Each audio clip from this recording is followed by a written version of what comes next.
Halo teman-teman semua, selamat datang di Petok, Legenda Nusantara. Sebelum kita mulai kisah penuh misteri malam ini, jangan lupa klik subscribe, nyalakan loncengnya biar gak ketinggalan cerita-cerita menyeramkan dan penuh makna dari berbagai daerah di Indonesia. Siapkan posisi ternyaman, matikan lampu, dan mari kita mulai perjalanan menuju tikungan Kali Jambe. Tikungan yang katanya dijaga oleh arwah gadis yang menanti cinta yang tak pernah kembali. Di setiap tikungan selalu ada cerita. Tapi di Kali Jambe, tikungannya bukan cuma membelokkan jalan, melainkan juga nasib.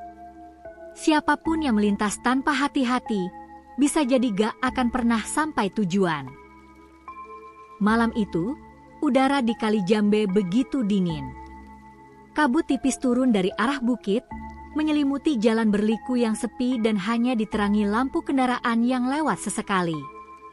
Di tikungan itulah, banyak pengendara sering bilang mendengar suara aneh, suara perempuan tertawa pelan, atau bahkan menangis di antara rintik hujan.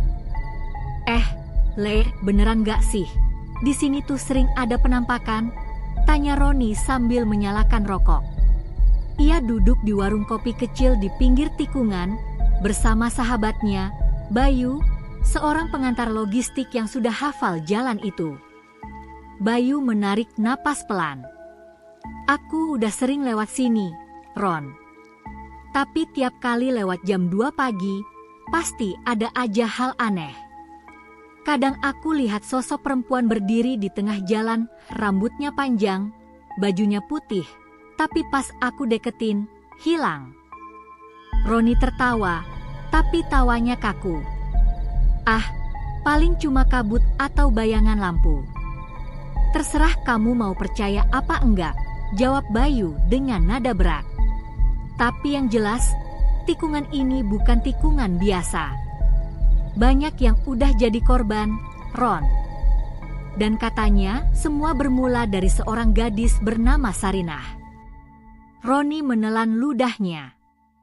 Angin malam tiba-tiba berhembus kencang, membuat suara dedaunan di sekitar berdesir seperti bisikan halus. Apa maksudmu, Yu? Bayu menatap kosong ke jalan yang membelok tajam itu. Kau mau tahu ceritanya? Jangan salahkan aku kalau nanti malam kau susah tidur. Dan di antara suara jangkrik yang bersahut-sahutan, Bayu mulai bercerita tentang tragedi puluhan tahun lalu yang menoreh luka di tikungan Kali Jambe, Purworejo. Tahun 1987, desa Kali Jambe masih sunyi. Rumah-rumah kayu berjajar di tepi sawah, dan jalan besar yang sekarang ramai dulu hanyalah jalan kecil dari tanah dan batu. Di sanalah Sarinah, gadis desa berwajah lembut dan selalu memakai kebaya putih, sering menunggu seseorang setiap sore di tikungan jalan itu. Mas Darto janji mau datang hari ini, Bu, katanya sambil tersenyum ke ibunya yang sedang menumbuk padi di halaman. Ibunya mengangguk pelan. Iya, Nak. Tapi jangan terlalu berharap. Kadang cinta gak selalu datang seperti yang kita mau. Tapi Sarinah tetap menunggu. Hari berganti hari, tapi Darto, kekasihnya, tak kunjung datang. Mereka berdua dulu berjanji, setelah Darto pulang kerja dari kota, mereka akan menikah. Namun, nasib berkata lain. Malam itu, kabar buruk datang, Darto meninggal karena kecelakaan di luar kota. Sejak hari itu, Sarinah sering terlihat berdiri di tikungan. Kadang saat senja, kadang larut malam. Ia tak menangis, hanya memandangi jalan yang membelok tajam itu seolah menunggu seseorang. Bu, Sarinah aneh. Bu, dia ngomong sendiri di jalan, bisik tetangga suatu malam. Hingga suatu pagi, warga menemukan kain kebaya putih tergeletak di pinggir jalan. Tak jauh dari situ, ada bekas darah yang mengering dan jejak kaki yang mengarah ke jurang. Sarinah tak pernah ditemukan. Sejak hari itu, warga percaya arwahnya masih menunggu di tikungan Kali Jambe. 20 tahun kemudian, banyak yang menganggap kisah Sarinah hanyalah mitos. Tapi malam-malam di Kali Jambe tetap saja terasa berbeda. Terutama bagi mereka yang lewat sendirian. Bayu pernah mengalami sendiri. Suatu malam, hujan turun deras. Ia baru selesai mengantar barang dari Kutoarjo ke Purworejo dan harus melewati tikungan itu sendirian. Waktu menunjukkan pukul 2.37 dini hari. Tolong aku, terdengar suara lirih perempuan dari tengah kabut. Bayu spontan menginjak rem. Lampu mobil menyorot ke depan, dan di sana terlihat sosok perempuan berambut panjang, bajunya basah kuyup, berdiri menunduk di tengah jalan. "Angbe, Mbak, kenapa berdiri di tengah jalan, Mbak?" teriak Bayu dari dalam mobil. Tapi perempuan itu diam. Kepalanya perlahan menoleh, dan Bayu melihat wajah pucat dengan mata kosong memandang langsung ke arah mobilnya. Bayu berteriak, menancap gas, tapi mobilnya malah mogok di tempat. Suara hujan, kabut, dan degup jantungnya bercampur jadi satu. Perempuan itu perlahan berjalan mendekat. "Aku cuma ingin pulang." Suara itu begitu dekat di telinganya, padahal kaca mobil tertutup rapat. Sekejap kemudian, semuanya gelap. Keesokan paginya, Bayu ditemukan oleh warga dalam keadaan pingsan di kursi mobil. Mesin mati, tapi lampu depan masih menyala. Ketika ia sadar, tubuhnya menggigil hebat. Dia berdiri di depan mobilku, Pak, wajahnya dingin banget, kayak bukan manusia. Bayu menjerit saat diceritakan ulang di warung. Sejak itu, banyak pengendara melaporkan hal serupa. Suara perempuan menangis, bayangan putih menyeberang, atau bahkan aroma bunga melati yang muncul tiba-tiba saat melewati tikungan itu. Polisi pernah memasang CCTV, tapi anehnya, setiap tengah malam, rekamannya selalu rusak. Sampai akhirnya, salah satu warga tua, Mbah Wiryo, berkata pelan, "Selama arwah Sarinah belum dipulangkan dengan doa, dia akan terus menunggu Darto yang tak pernah datang." Malam itu, warga melakukan tahlilan di pinggir jalan. Mereka menyalakan lilin dan menabur bunga melati di tikungan Kali Jambe. Dan ketika doa dibacakan, angin besar tiba-tiba berhembus, membawa aroma harum yang menenangkan. Beberapa warga mengaku sempat mendengar suara lembut berbisik, "Terima kasih, akhirnya aku bisa pulang." Kini, tikungan Kali Jambe sudah diperlebar dan diberi penerangan jalan. Tapi siapapun yang melintas malam-malam di sana, pasti tetap merasakan hawa dingin yang berbeda. Bayu, yang kini sudah tua, masih sering duduk di warung kopi itu setiap malam. Ketika ada pengendara lewat terlalu cepat, ia akan berkata pelan, "Pelan-pelan, Le, di tikungan itu, ada yang dulu kehilangan cintanya."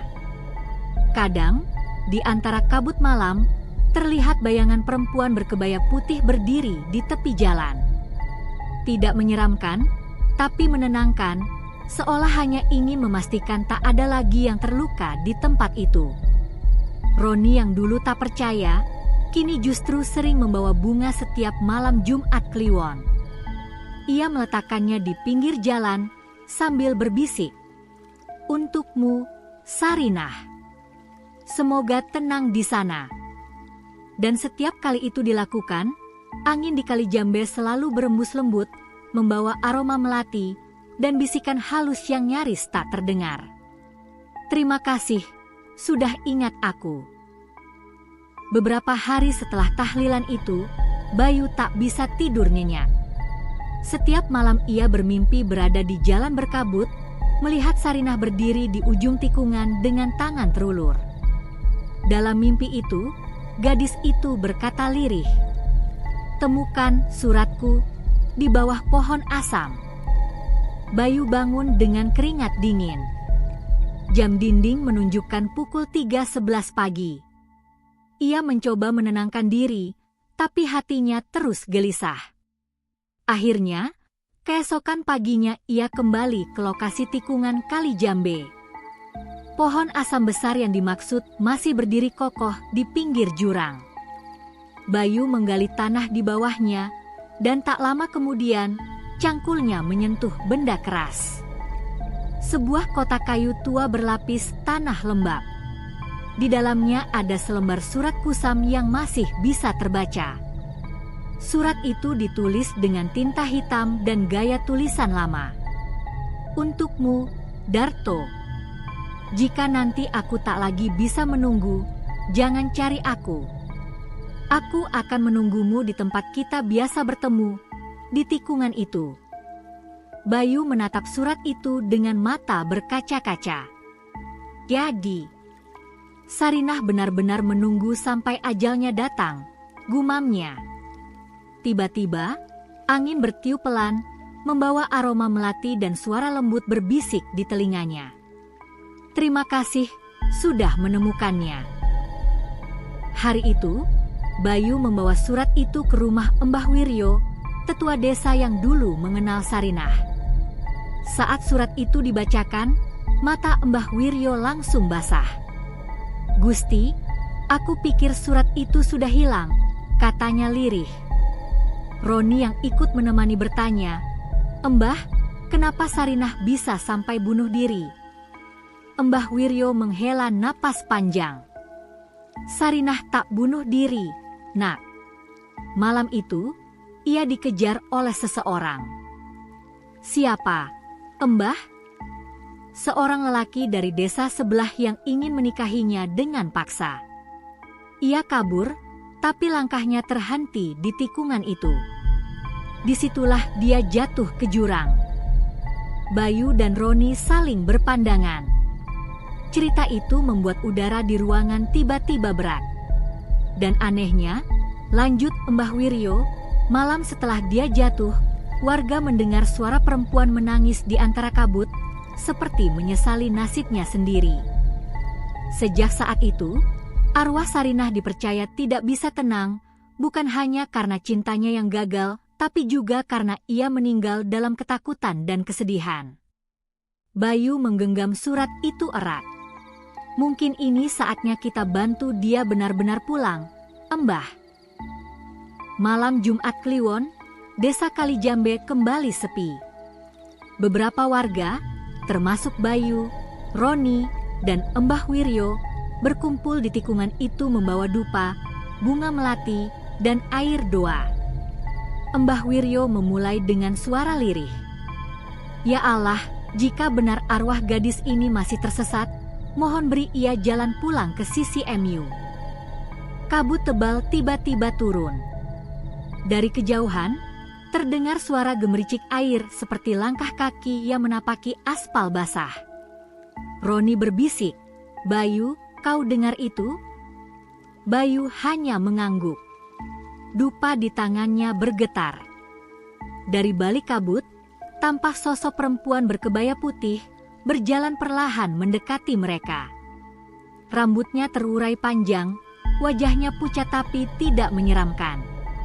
Ia berhenti tepat di depan Bayu. Suara lembut keluar dari bibirnya. Terima kasih, kalian sudah mengingatku. Bayu menahan napas, tapi tak bisa berkata apa-apa. Sarinah menatap surat di tangan Bayu, lalu tersenyum tipis. Aku sudah lama menunggu, sekarang aku ingin pulang. Setelah itu, sosoknya perlahan memudar bersama kabut. Wangi melati menyebar begitu kuat hingga membuat mata semua orang berkaca-kaca. Setelah malam ritual itu, suasana di Kali Jambe berubah. Tidak ada lagi suara tangis atau penampakan di tikungan itu. Bahkan pengendara yang lewat tengah malam kini merasa jalan itu lebih ringan, tidak seseram dulu. Roni membuka warung kopi di pinggir tikungan, tempat mereka dulu sering nongkrong. Heran, Yu.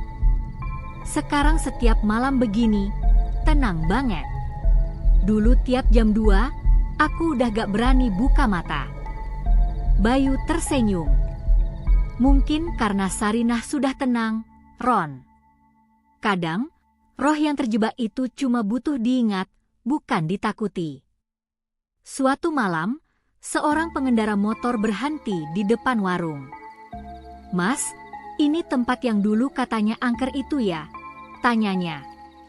"Iya, tapi sekarang sudah gak lagi," jawab Roni. "Kalau lewat sini, cukup bilang dalam hati, 'Permisi,' dan ucapkan doa." Pengendara itu tersenyum dan pamit.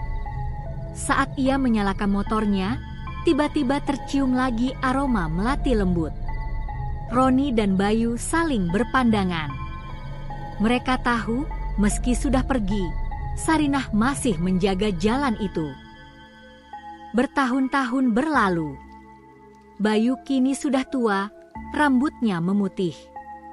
Setiap sore ia duduk di bangku kayu menghadap tikungan itu, ditemani secangkir kopi dan kenangan.